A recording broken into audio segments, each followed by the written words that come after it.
Okay, so on page 378, you see somebody there working on some pottery. We will be doing something similar after this chapter, if we get the information from this chapter with a 3D printer. You don't have to get your hands dirty. And each of you, or you could do it in groups of 3 since this is a huge class, 2 or 3 or whatever, however you want to work it out.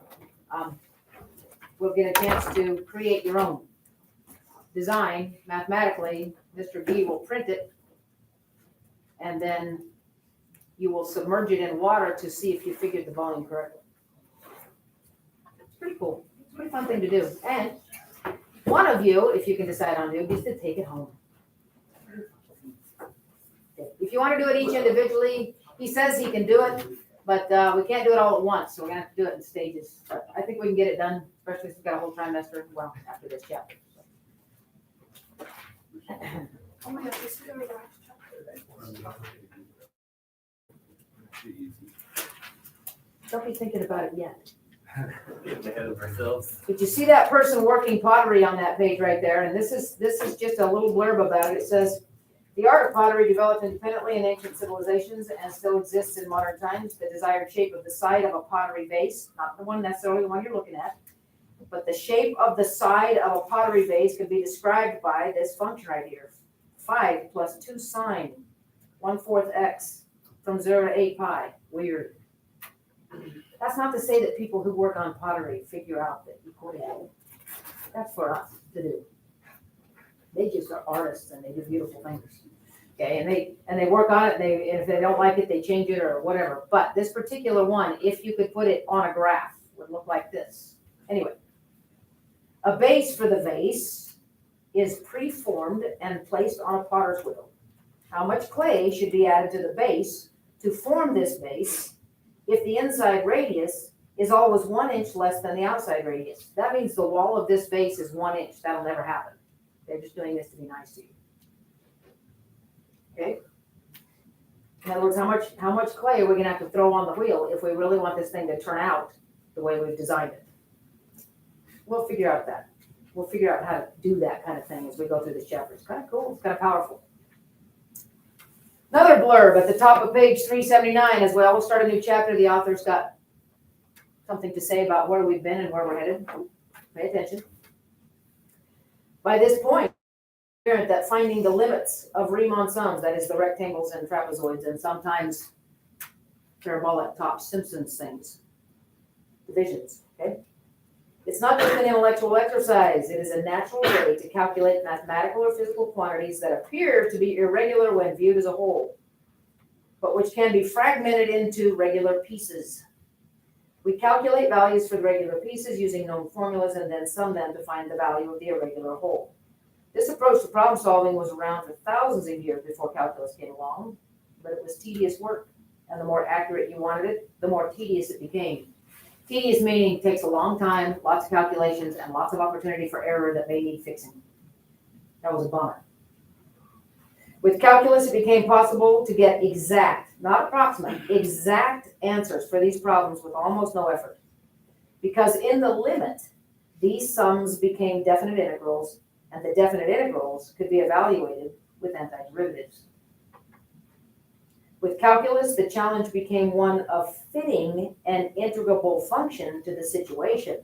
That's the problem. That's the modeling step. That's why we come up with something to represent what we're trying to do mathematically. Like that strange thing, that strange equation we just saw on the other page. You go, where did that come from? That's the modeling step. Get the modeling done and then finding an antiderivative for it. That can be pretty daunting to find the antiderivative a lot of times. Except for with your calculators. Now it's easy. Today we can finesse the anti-differentiation step, occasionally an insurmountable hurdle for our predecessors with programs like NINT. But the modeling step is no less crucial. Ironically, it is the modeling step that is the thousands of years old. Before either calculus or technology can be of assistance, we must still break down the irregular whole into regular parts and set up a function to be integrated. We have already seen how the process works with area and volume and average value, if you'll recall, area under a curve, volume by adding an extra dimension to it, by finding slices of cylinders, remember, we did volume things, Average value, that's 1 over b minus a times the area under the curve. Average value, yeah, took an antiderivative.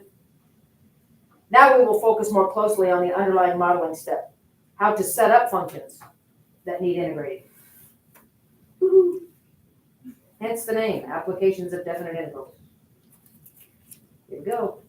It'll be fun. I can't wait. I know you can't, but I can't wait. Okay. Very first example. Example 1 says that the figure, the graph in the lower left corner of page 379 there, that's got green background there, that's what I want you to focus on. It says that this figure shows the velocity. So get it in your mind that what you're looking there on the y-axis is velocity as time moves along. Velocity is the y-axis. Gives us velocity, which is, and he reminds us, which is the derivative of position. And this particular curve, the piece of what we're looking at and anything that goes beyond is modeled by v of t, which is the derivative of position, is t squared minus 8 over t plus 1 squared.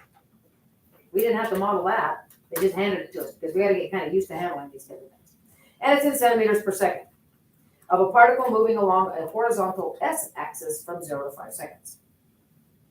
Our task, describe the motion. Anybody want to try it? Want to study it for a second? Don't look at the solution. Don't do yourself that disservice. See if you can read that graph. Tell me what the particle's doing. Riker's just dying to try it. I should have looked up. So it's going backwards at first, and then it slows down, comes to a stop, and then starts moving When does it forward. come to a stop? Comes to a stop a little after 1, Okay. and then it slowly accelerates going forward. What do you think? Horizontal, so it would be left and right. What's that? Yeah. It says horizontal x-axis, so it would be left and right. You mean, yes, left and right. Negative, positive, left and right, yeah. Okay. So if we move to the left and right scenario, is it moving left or right when we start the clock? It's moving left when we start. Moving left. Do you all agree? You see why? Because velocity is negative. Velocity is negative, you're moving in a negative direction, which we call left, right? I mean, correct? How fast is it moving left, do you think? Right at first. It's almost negative 10. Like About -9. Negative 7 or 8 then? Mhm. Okay. Look at the y values on the graph. Look at the y, the second things in the brackets goes from negative 10 to 30. Mhm. If you look at the way that's lopped off, that means it's lopped off every 5 units. And so it appears when we start the clock to be moving left at about 7 or 8, whatever. Well, centimeters per second, they said. Do you all understand the read on that? Anybody having trouble? You okay, Ryan? Dylan? Yeah. I haven't seen your face for a while, so I was wondering. Okay. All right, and then it's going backwards, but speeding up, slowing down. Until at 1 second, just after 1 second, it stops for an instant, just an instant, because it doesn't go flat on you. It just stops for just an instant, and then goes to the right. What would you say that its velocity is after the 5 seconds is over?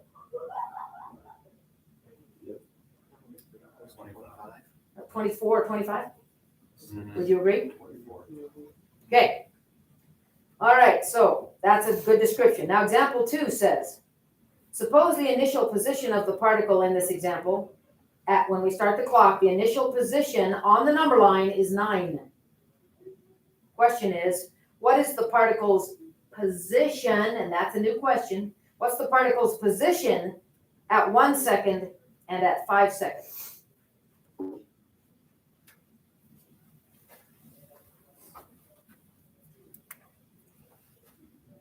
The derivative with respect to time is equal to velocity. I'm just writing down what they have as an equation now, because we're going to deal with the equation now. You can't just look at the graph and kind of guess like we did before. And it is, can somebody read me in example 1, what the equation actually is? T squared minus 8 over t plus 1 squared. Like that. Is that right? Yep. Okay.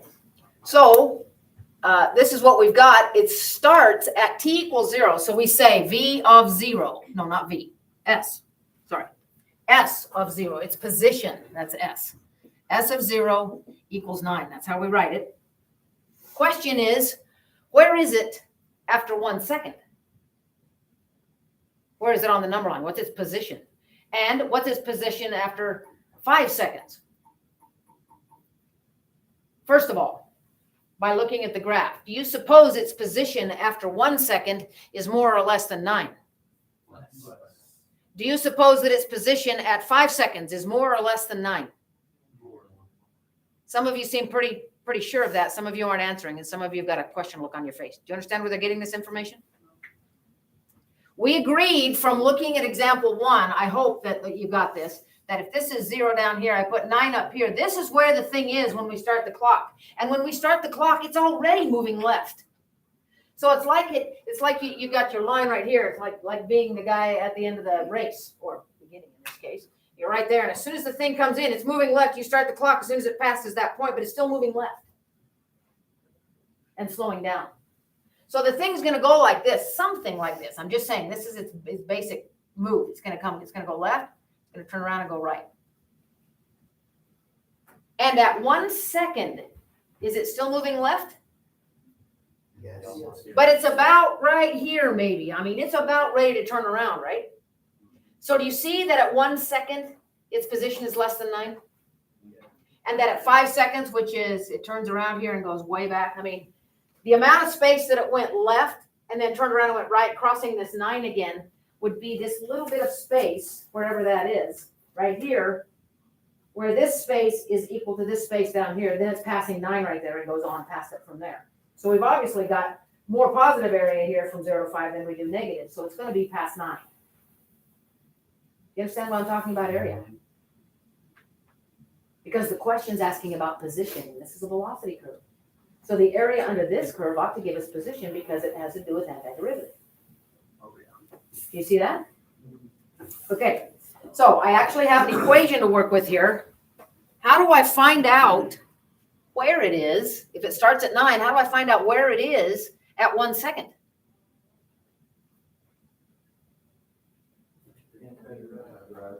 Yeah. We antiderive from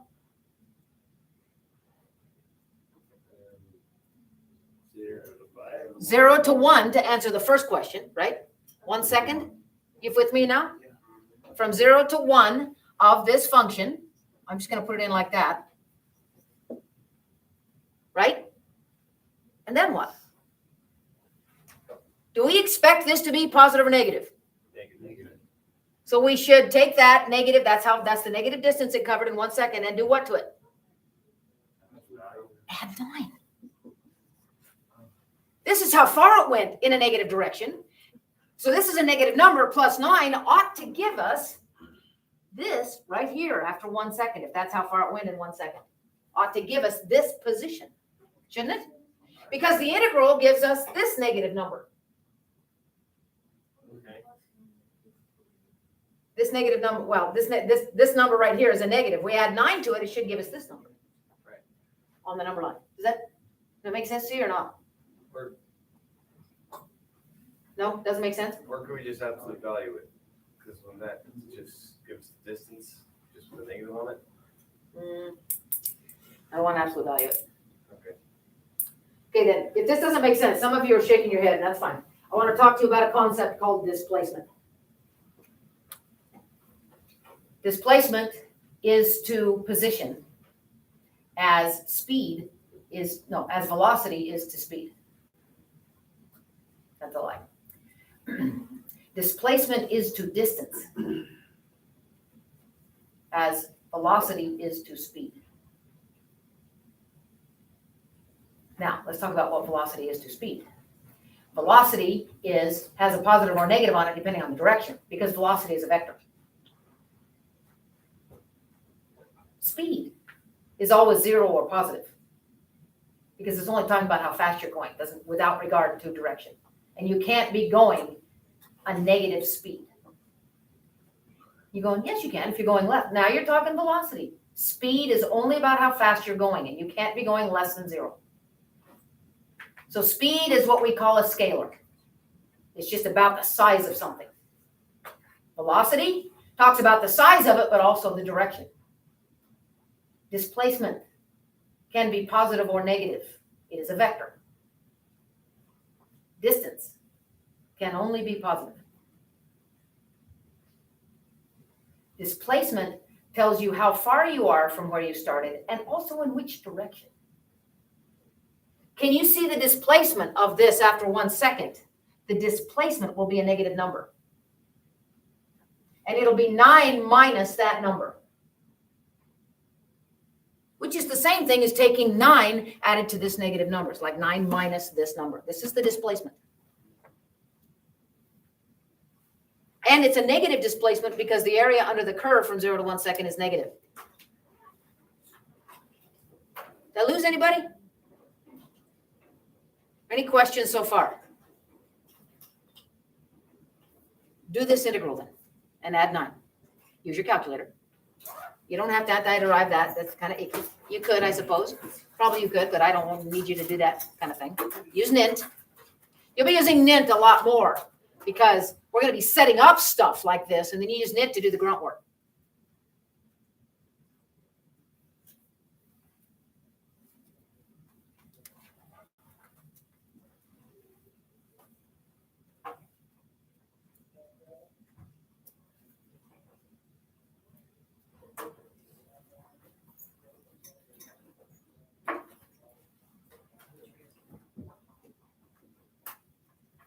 Anybody?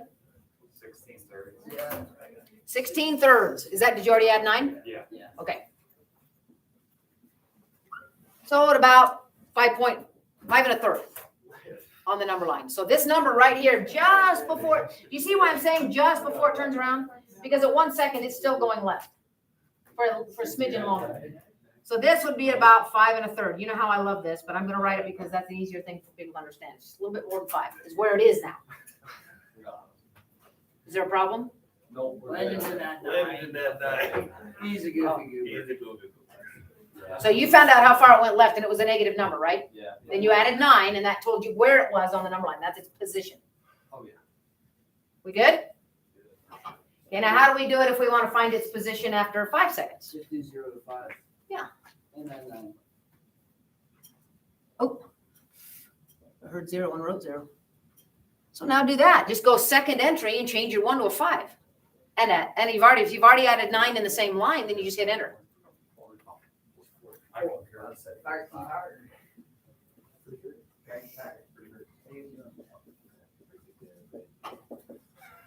Where is it after 5 seconds then? 44. At 44. So he went quite a ways up here before 5 seconds was up. Okay, you understand how to answer that question then? Position, if they give you an initial position and want to know where it is, you got to take into account that position by simply adding it on to your displacement. And the integral is displacement. Now, I want to talk about your absolute value thing. What if I said, how far did it go? What distance did it cover from 0 to 5 seconds? Then you would need to make this positive and this positive until it got to 44. And so you would be adding this twice. To think about it like that, this would give us, well, actually, that would give us total distance traveled. Total distance traveled doesn't matter where you start. Total distance traveled wants to know how far did it go? Where did it start? We don't care. How far did it go? From wherever it started, how far did it go? That would be this one. That would make this positive and then add it to that positive and get you the total distance covered. Does that make good sense? Since we know that this difference right here is 3 2/3, 9 down to 5 1/3 is 3 2/3.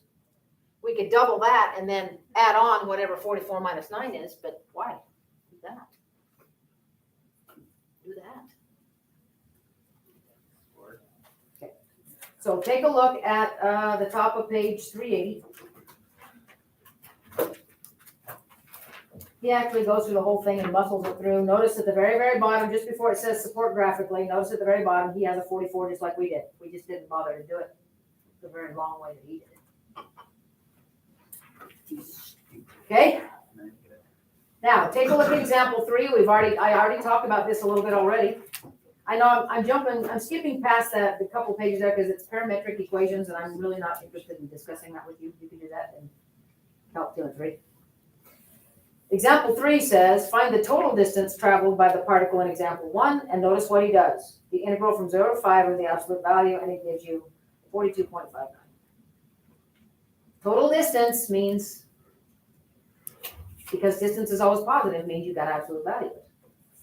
Left and right doesn't matter. Can we move on? Yeah? Wait, so if it's at 44 when it's 0 to 5, why would the total distance be less? Because of this backward tracking? Isn't Uh, distance always positive? No. Total distance. Total distance from 9 to 44 is what? Oh, okay. Yeah. Okay. Starts at 9. And it's got to cover. This is counted as a positive distance, and then as soon as it turns around, all of that up to 44, up to a position of 44, is counted as positive distance. But started at 9. That's taken away some of it. Okay? Okay, so at the top of page 382, if you want, you can mark this, put it in brackets, put a star by it, something to remind you before test time, hopefully. There's a paragraph right at the top, and it's not very hard to understand since we've been discussing it. You may want to reread it before you take a quiz or a test. It says, what we learned from examples 2 and 3 is this. Integrating velocity gives displacement. Integrating absolute value gives distance. Integrating velocity gives displacement. Integrating the absolute value of velocity gives distance. You okay on that? Okay, that's what we just discovered, so try to keep that in mind so that you remember what to do with what, depending on the question. All right. Example 4 also introduces another quirky, funny thing that's going to happen to you that you got to account for. Talking about a car that's going to accelerate for a certain amount of time, and we've got to answer some questions about it. Do you remember the relationship between position, velocity, and acceleration in calculus? If they give you acceleration, how do you find velocity? Anti-derived, which we call an integral or integrate. If you have velocity and you wish to find acceleration, what do? Derive. If you have velocity and you wish to find position, you anti-derive or integrate. Yep. Okay, so look at example 4 with that in mind. It says, a car moving with initial velocity of 5 miles per hour accelerates at a rate of 2.4 t miles per hour per second. What? Yeah, deal with it. Hang on. It accelerates at 2.4 times t miles per hour per second for 8 seconds. That's where you're going to hit a snag here. But let's just try to do it with what we've got so far. Remembering, we're only going to clock this thing for 8 seconds. Okay? So the question asks, how fast is the car going when 8 seconds are up? The second question asks, how far did the car travel during those 8 seconds? Are they asking for distance or displacement? In B part. This is this. It doesn't matter. Because displacement and distance are positive, they have the same thing. The car's not going to stop and turn around and have a negative distance. So the question on this one is, if the car is going to accelerate positively and starts out at a positive velocity when we start the clock and is moving forward, then isn't distance and displacement the same? In this case. Okay. All right, so the first question asks, how fast? And what they gave us was acceleration. How do we answer a how fast question if acceleration was given? Right. Okay. So they gave us acceleration. A of t is 2.4 t, and we wish to find velocity. And we realize the relationship is we got to anti-derive that, so we will anti-derive 2.4 t dt. Now, what are the limits of integration? Do we need that? No. We don't need any limits of integration? Yeah, we do, 0 to 8. What? Zero to 8. It's asking for one.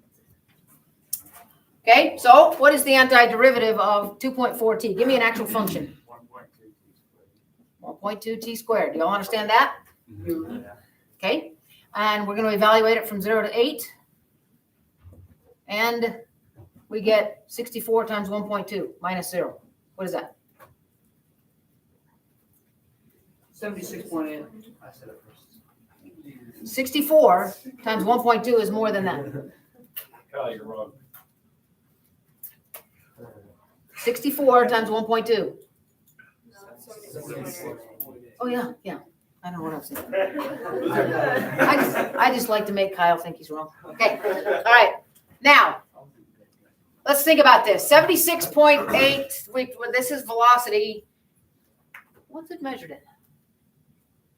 Miles per hour per second. Is it? Per hour. Well, no, it's probably. It just takes off per second? It's velocity now. Yeah, what Gregor said. They're telling me you're going 76 miles an hour. In 8 seconds? Actually, no, that's what it is. Never mind. If you start out at 5? Never mind. We didn't account for the 5, did we? Just slipped her in there. Do we need to account for the 5? I don't think we did. I know we didn't account for the 5. Do we need to? Do we just add 5 to this? Where is the 5 coming from? Yeah. It said its initial velocity was 5 miles per hour. Oh, okay. We need to accelerate that much more per second. So do we need to add 5 to this? Or do we integrate it from 5 to 8? No. This is time. That's time. Sorry. It's okay, Kyle. Add 5 to that homeboy. Because it's accelerating. Yeah, we need that. So, okay, so I'm hearing more and more and more, just add 5. What do we get? 81.8. 81.8 what? Miles per hour? Miles per hour. Miles per hour per second would have to be an acceleration. It's just miles per hour. Because when you do miles per hour per time, I don't care what it is, distance per time, you're talking acceleration. This is supposed to be velocity. It's miles per hour. Is it? Yeah. Because it seems right, or because you got a math reason why? Because you can't go 81.8 seconds per second. Well, I think that's. So I'm just writing down what you're telling me. You're telling me it's miles per hour. I think that because that is velocity that we just found, because we anti-derived and acceleration. Anti-derived, I've never heard that. That's pretty cool. Anti-derivative. Anti-derived. Anti-derived. Acceleration will be a velocity right now. But this part right here was measured in miles per hour seconds, or in other words, miles per hour seconds. Because if you invert and multiply that, the seconds end up right there. Yeah, and then What happened to the seconds? that's 0 to 8 seconds. How does that work? I don't know, figured the cancel somehow. You know what? That's pretty good figuring. Yeah. Genius. Listen. Shh. Shh. This was in miles per hour seconds. And we plugged in seconds. So the seconds canceled. Actually, when you can say that. But then I said it. Is that okay or not? You understand that? Okay, so we got 81.8 miles per hour after 8 seconds. That's how fast the thing was going. If it started out at 5, we just added on the 5 because this was in miles per hour and so was this actually. Okay, let's go to the B part. It says, how far did the car travel in those 8 seconds? How far is what kind of a question? Of the 3 things we discuss with motion, what kind of question is this? Position. Position. And so how are we going to get position?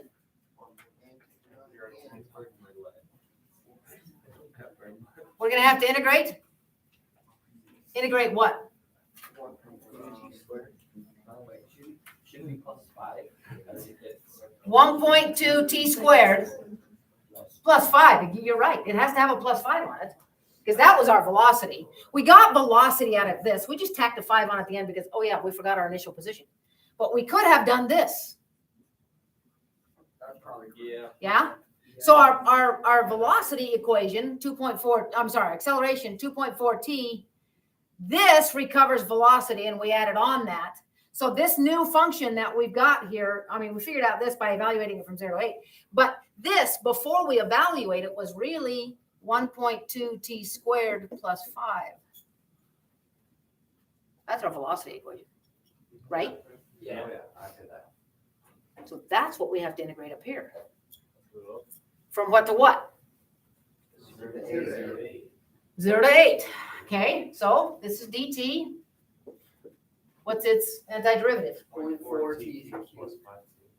0.4 t cubed plus 5t evaluated from 0 to 8, right? Correct. Okay, so we've got, let's see, if we plug, first of all, notice this, and a lot of you screwed up on the test on this, not a lot, a few of you. When you plug 0 in, it doesn't always give 0. It does in this case because it's a polynomial and every term's got a t in it. Sometimes you have to evaluate 0 like we have this one, we had e to the sine x for x equals 0, and a lot of you just said that was 0. And it isn't, it's 1, because the sine of 0 is, I'm sorry, the sine of 0 is 0, but e to the 0 is 1. So just be careful. You do understand that if I plug 0 in either of these, I don't have to plug that in. This is the only one I got to really plug in. Yep. Okay, so I get 512 times 0.4 plus 40. What is that? 244.8. 244.8. What? Miles. Really? Probably not. Really? Miles? No, you gotta switch it to seconds. In 8 seconds? That's an awesome.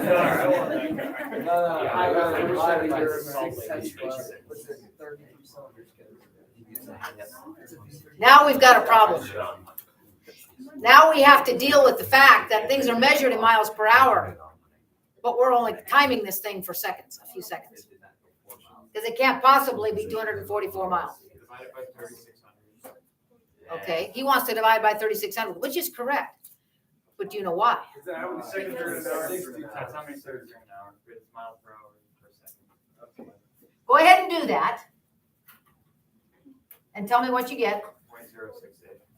0.068. 0.068, does that seem more like it? Yes. Now let me show you the units on this and why it works. That's not very many miles though. What? For 8 seconds? That's not very far. That's less than an on-ramp. That's a really slow car, bro. That's not going very fast. And he's driving 76. At the very end he is. But he's accelerating from practically 0. Which is still really slow. He's going 5 miles an hour. Then That's like. So it's like an on-ramp. Yeah, it's about like an on-ramp. And next time you gun it, from as soon as it's 5 miles an hour and you click on it, if you've got a pretty good car, it'll take you about 8 seconds to get.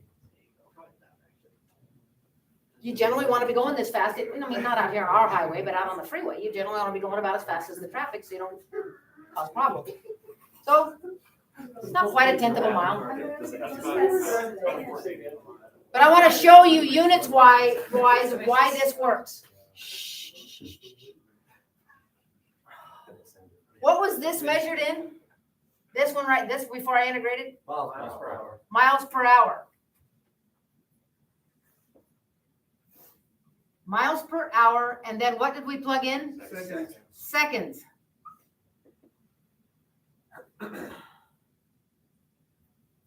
We want to end up with just miles, right? But the hours and the seconds don't cancel. but unless you do 3,600 seconds. Yeah. If we put 3,600 seconds here, wait a minute, if I do this, if I put 1 hour up here and 3,600 seconds, because that's how many's in an hour down here, then I lose the hours. If I divide, let's see, I'm gonna lose the seconds too. You got 10 seconds. How's it go? Miles over 3,600, that's what we just had. We had 0.6. It's because we plugged in the 4.8 seconds, over so 3,600. yeah. It didn't matter if we had seconds or not. What? Oh, miles over 3,600. Which is what we did before. Oh, yeah, and multiplied by seconds? Yeah. That's what it was, because this is just one. This is just one written in such a way that the hours will cancel, but it's miles per hour seconds. We put this in the middle and the seconds cancel too. That's why you have to divide by 3,600. If that doesn't make sense to you, then, or the units, then, use your common sense and realize this can't possibly happen. And so you gotta somehow create some way to convert from the hours to the seconds part. You can go back and look at it if you want. It was miles per hour times seconds when we did the integration. And then we multiplied by hours over 3,600 seconds, and that canceled everything else in miles.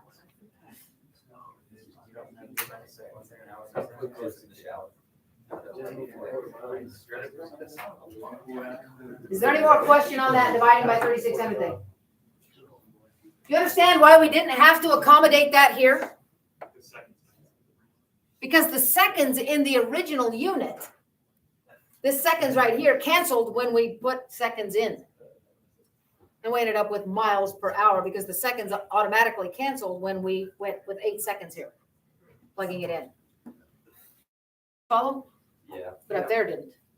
We wanted just miles. And what we ended up with when we anti-derived here was miles per hour times seconds. Because of this. Miles per hour times seconds. We needed the hours and the seconds to cancel, and we did right here. Leaving us with miles. 3,600. Okay? It's kind of rough, but you gotta be able to handle it. Okay.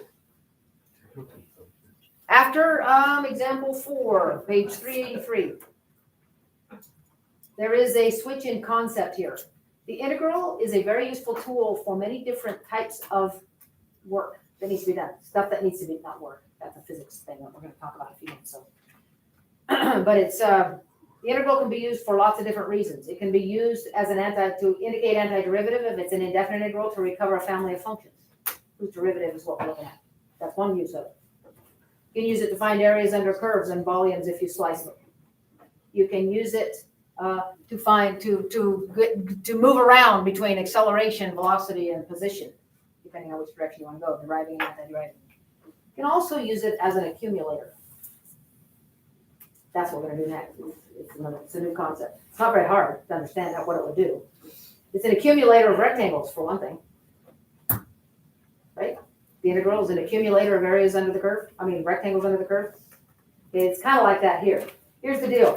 From 1970 to 1980, the rate of potato consumption in a particular country can be modeled by 2.2 plus 1.1 to the t. Millions of bushels. Anybody know what a bushel is? Stupid English measurement. But has anybody seen what a bushel is? The basket about this big, about this deep. And it generally has wire handles on it and is made of something very light so that you don't have to carry the basket along with what you put in it. Made of something very light. And it's usually pretty strong. My grandma used to have a bunch of bushel baskets because we had a bunch of fruit trees out the back of her yard, and we'd go out there and we would gather bushels of things. And a bushel is about what, if you fill it with potatoes or you fill it with apples or plums or pears, it's about what a man can lift without too much going. Gets it up here and he doesn't get in the way of his knees. He's got a wire basket on it. I can tell you as a 8-year-old, it was very difficult. It was hard. It was in my way. I was short. I'm still short. It was called a bushel because it was a basket made and it was just about right for hauling things up and down rows and between trees and stuff like that without too much trouble. And like everything else in the English system, someone just made it up. They said, that looks like a good basket because it's not too deep and it's not too big, but if we filled it up, we could probably haul a lot off. Yeah, we'll call that a bushel. So anyway, that's what a bushel is, and we're talking millions. Millions of bushels of potatoes per year, with T being years since the beginning of 1970. Question is, how many bushels were consumed from the beginning of 1972 to the end of 1973? Now, the end of 1973 was also the beginning of 1974, right? So if you think about going from beginning to beginning, we're talking about going from the second year to the fourth year. 2 years, right? Oh, yeah. And it's not just any 2 years in this. It's from 1972 to beginning of 1974, basically. 2 years. But this particular 2 years is important. You can't just integrate this thing from 0 to 2 because it's 2 years.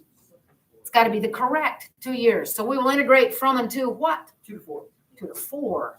So it matters. Just because it's 2 years doesn't mean it's the same for every 2-year period in this 10-year thing we're talking about. So that's the first thing. Understand we're integrating from 2 to 4, and it will be 2.2 plus 1.1 to the t. Just integrate that. Use your calculator, integrate that. It's the 2 to 4 that was the most important part of this discussion.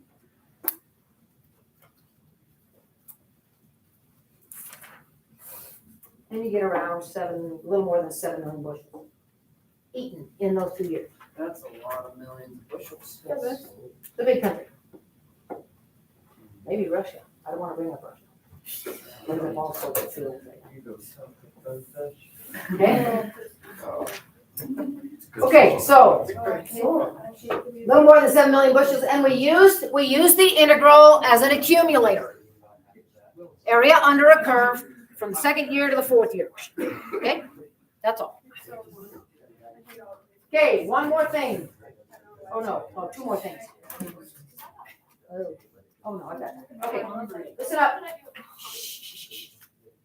Did you get 7.066? Yeah. That's what I got. Ally, did you get it? I did it wrong. I'm gonna- Oh, okay, all right.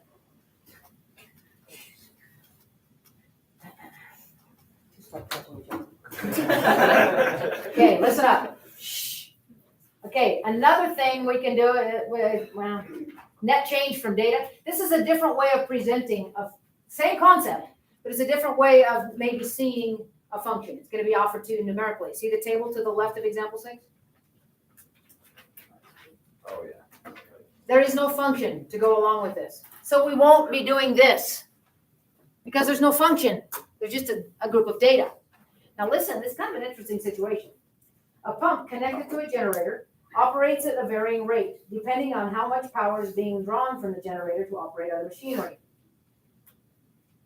So this generator will give all it has left over after making sure that other machinery is running.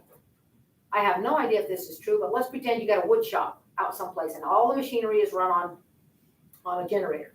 And while you've got the table saw turned on, it's going to draw off that generator, and somebody else over here's got the sander going, and somebody else over here's got a drill press going, and somebody over here's got the lathe going. But somewhere in the 5-minute period, the lathe guy gets done for a minute, and he's got to go get something else. And so that energy is now available for the generator to use on the pump out back that's pumping water out of a mud hole in the driveway. But it only gets what's left over after the other after the other machines that need it have what they need. And if they don't all need it at the same time, then as soon as somebody turns something off, that extra energy goes to the pump. And so it's pumping at varying rates all day long, depending on who's using what. You follow what I'm saying?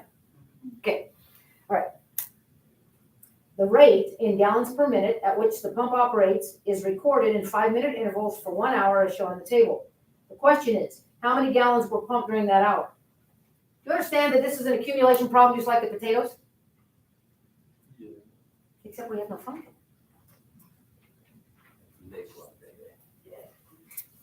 So, could we write what we would like to do though as an integral? Yeah. Okay, so let's call the function f of x. If we had a function to relate this data, but we don't. But let's pretend, it's the function, something under a curve. If we were to plot all those dots and connect them with straight pieces, we would want the area underneath that. We could represent that by f of x. Okay? So what do we want to integrate from and to? 0, 5, or 0 to 60. 0 to 60, not 0 to 1, because everything's in minutes, and it's for an hour, but it's 60 minutes. Is that good? Of f of x. That's what we want. That's an accumulator. That will accumulate all the little pieces underneath the curve in 5-second increments, right? But we have no function. What do we do when we have tabular information? Find the function. Plugging it in. That works too. That works best. The trapezoid rule will allow you to approximate the area under a curve by finding areas of trapezoids. Do you remember? So we could evaluate this integral by taking h over 2, h being the width of each partition, times the first y value added to twice the next y value, added to twice the next y value, until we get up to here and we add on the last value. Well, I shouldn't say 60, but how many of these will there be? 13, because of the, The fence post. won't there be one, what? The fence post thing or whatever. Yeah, the fence post problem. Are there 13 values there or is there 12? 13. I think it's the fence post problem. We have to count the one we're on as well as the one we land on, so it ends up having 13. So what you would do, if it were me anyway, I would lop off the top and the bottom one, just leave those out for a second. I would add up the middle ones, pack them times 2 and add these 2 on. Now, how wide is each interval? 5. So when you're done, multiply by 2.5.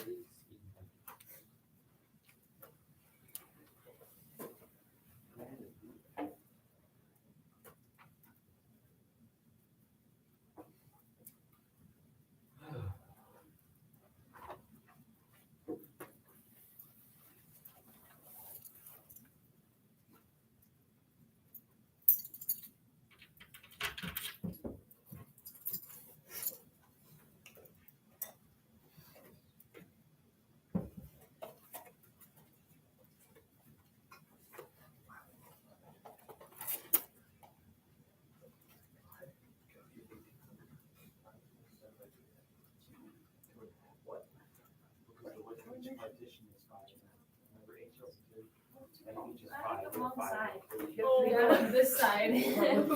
What'd you get? 582.5 what? 3,000. 3,580. 3,582.5 what? Gallons. Gallons. Now, just so that you don't forget, what if this question had asked you to find the average rate per minute? Add those up and divide by 13. By 13. they wanted the average rate per minute. Oh, per minute? Divide by 60. Actually, that wouldn't work. You'd have to divide by 12. It would only be average rate every 5 minutes. Be the average 5-minute rate. Do here. I got 1,012.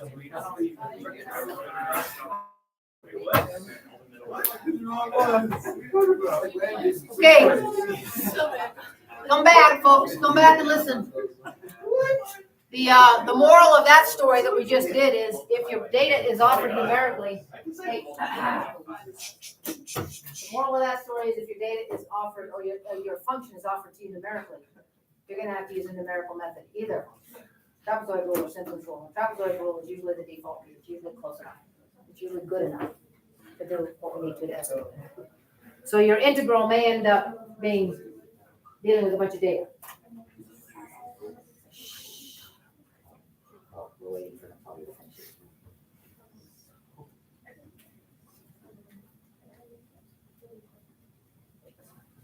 We good? It's okay. I just want to make sure everybody's clear. Last thing has to do with the physics concept of work. And there's something you got to know really, really clearly, even though this is not a physics class, if you really want to understand what's going on here. Force. And a prime example of force is weight. How much you weigh is a force. And it's a force due to gravity, but it is not the force of gravity. Gravity is not a force. Gravity is an accelerator. It takes mass combined with acceleration to make a force. Have you learned that in physics or any science yet? That force is mass times acceleration? Gravity only provides the A part of that, only the acceleration part. You got to have mass, which is what you have as you're sitting there in your seats. Your mass is attracted to the mass of the earth with the force due to acceleration. Okay, all right. Force is measured in kilogram meters per second squared. Okay. kilogram meters per second squared, and it's called a Newton. It measures the same thing that our pound measures, only it's much, much better.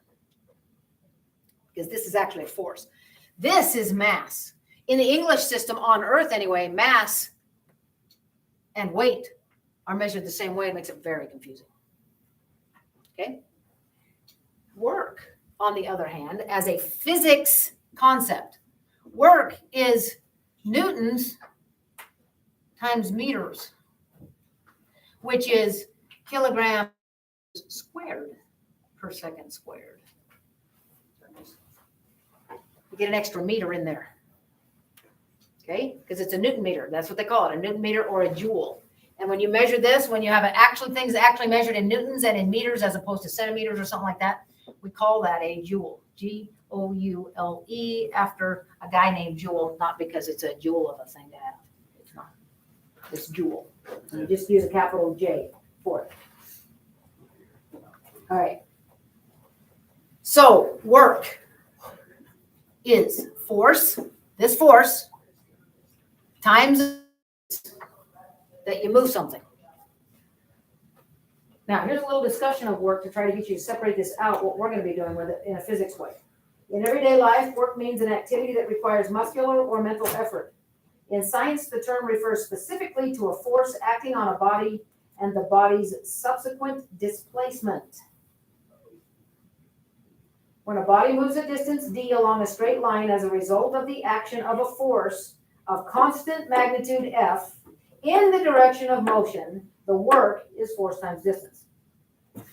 So we as a class could work all day in the regular old context of it, trying to push down this wall over here on the west. We could all push on it as hard as we could all day long, and we would do no physics work because that wall is not going to move. You have to have a component other than zero for distance for there to be any work done physics-wise. There has to be movement. Okay? So get it out of your head that effort means work. It doesn't in this case, not in this context. Okay, now I want to talk to you about Hooke's law, because that's the only kind of problems you're going to have today dealing with work. We're going to have other work problems later. You'll see. But the work problems you're going to be doing today only has to do with Hooke's law, and Hooke studied springs. So if you put something pulling down on that, we've got a weight here, which is a force. And it's what we call equilibrium right now. You can see the spring has been stretched. Without this, only the weight of the spring itself pulls it down. And if nothing's going on. It's not being sprung at all. So I'm adding a force. I'm adding a force to it, weight of this little thing. And it stretches the spring. What I'm saying is that I could add more force to it, meaning pretend it's weight. It's just my muscles. I'm so strong. If I pull it down like that, it's going to spring it, and it's as though we hung more weight on it, more force, right? More force, okay? Now, I know it's hard to imagine with a slinky, so I want you to try to imagine with one of those, I wish I had one. I need to buy one. One of those old, in place of lifting dead weight, was those springs that you could get with handles on it. Guys, push those out like this, right? Stretch those springs and pull them back in. Well, I'm here to tell you that the farther out they went, the harder they had to push to go another centimeter. And they had to push even harder to go another centimeter, and even harder to go another one. Because as that spring gets pulled, it's harder and harder to pull it the same distance again. The more you spring it. You know what I'm saying? When you have, I was looking at this the other day. Aaron's got a little boy, his name's Theo, and he was on one of those jumpy things, those bouncy things. When we held him up like that, it was hard, really quite hard for Aaron to push his feet down to the floor, but not first. Pretty easy to push him. The harder he pushed him, the farther he pushed him down, the more that spring stretched, the harder and harder and harder it was. Okay? That's Hooke's law. And he says this, that the force, talking about the weight that we put on the spring or the muscles that we use to pull it down, the force is equal to some constant times x. X is the distance that the spring is pulled. beyond equilibrium on a spring is X. This thing right here is just a constant, and every spring's got a different constant associated with it. This one's very, very small. Even its own weight springs it. If you took a spring off of a trampoline and held it up like that, it's not going anywhere. Its weight won't spring it at all because it's a much stiffer spring, right? And if you have a spring that comes off of the front of an automobile, the spring system that's set, the struts, there's no way you're pulling that. It takes something really heavy like a car to get those springs to even compress it all, right? Okay, so each time you get a stiffer and stiffer spring, this constant value goes higher and higher and higher. But this is the distance that it's stretched beyond equilibrium. And can you see that this thing is linear? This is like saying y equals mx plus b, which is 0. It's linear. So if you were to graph this thing, it should make good sense that, let's say that equilibrium was right there. I don't know what this is. This is the force up here, and this is the distance x that we stretch it. Can you see the more you stretch it, the harder it is to stretch? This is the slope. That's k right there. So if I wanted to know how much work, now I'm switching gears on you guys. Stay with me. If I wanted to know how much work was done in stretching this spring from 3 inches to 7 inches, I would need this. Does that make any sense to you at all? Work is a dimension up from, work's got an extra, it's got an extra meter in it. It takes force times distance. And do you remember I told you that when you make a graph, the area under the curve is the units on this axis times the units on this axis? And this is measured in newtons. This would be measured in our case, meters, so that we don't have to adjust units. This is measured in meters. This is measured in newtons. A newton meter is a work unit. It takes force times distance to get work done. So if I take this dimension times this one, it gives me area. It also accounts for the fact that this took more force to stretch it when it was at 7 than it did when it was at 3. But that the total work done is the sum of all of these little rectangles. And that each one gets taller and taller and taller. That's the idea, that's the concept of when I have the spring like this, if I've got it stretched this far, I got an equilibrium, and I stretch it 1 centimeter, that's not going to take much work. If I'm down here, it's going to take a heck of a lot more to work to stretch it another centimeter because I'm already up here. It takes a lot more force when I've got the thing stretched. So what it is, it's an accumulation of all little teeny tiny forces. This one, plus this one, plus this one, plus this one, plus this one, plus this one. It's the same thing as adding up all these little guys here, which adds up to area. I don't know why, you're probably thinking, why should you beat this so hard? It's because people don't get it. That's why. I mean it. On tests, people look at this and they go, oh, I'll just multiply that k value times Hooke's constant. I'll just multiply k times the distance, and that'll be how much force it took to do it. That is not what this concept means at all. Secondly, if you're in a calculus class and they ask you to find the work done and you haven't done calculus, you probably did it wrong. You have to integrate this force thing, which is Hooke's law. Hooke's law is about force. Work is about area under a force curve.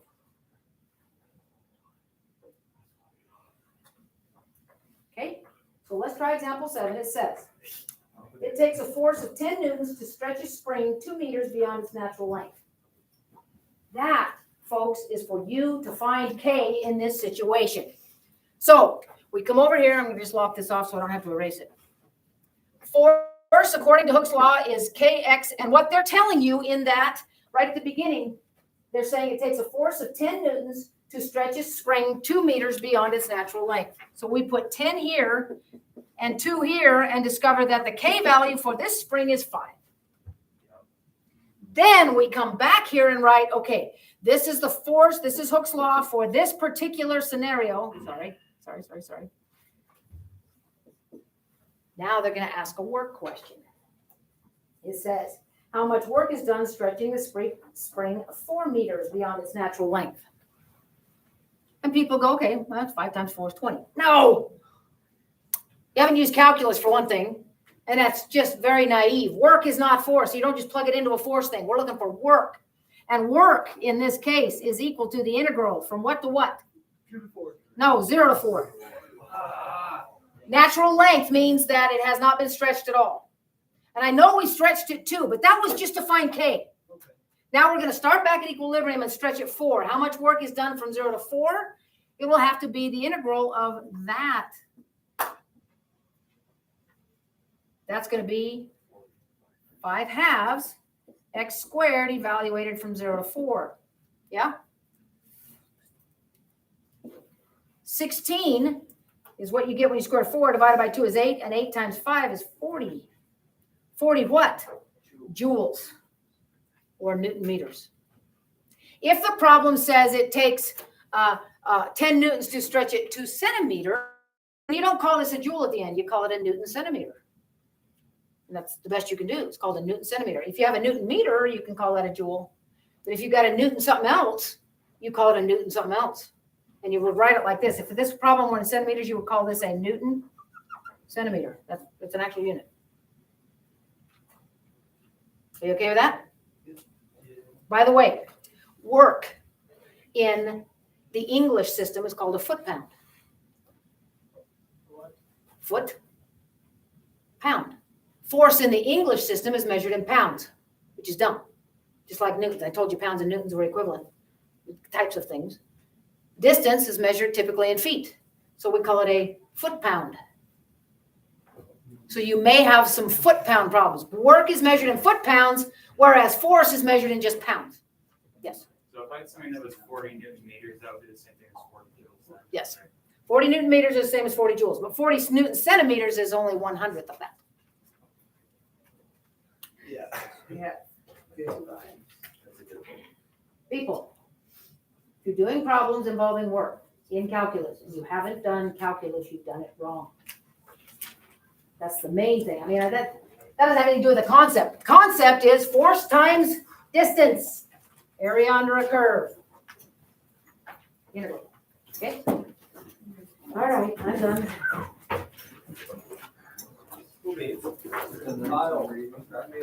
Thanks for listening. Yeah, that's a lot.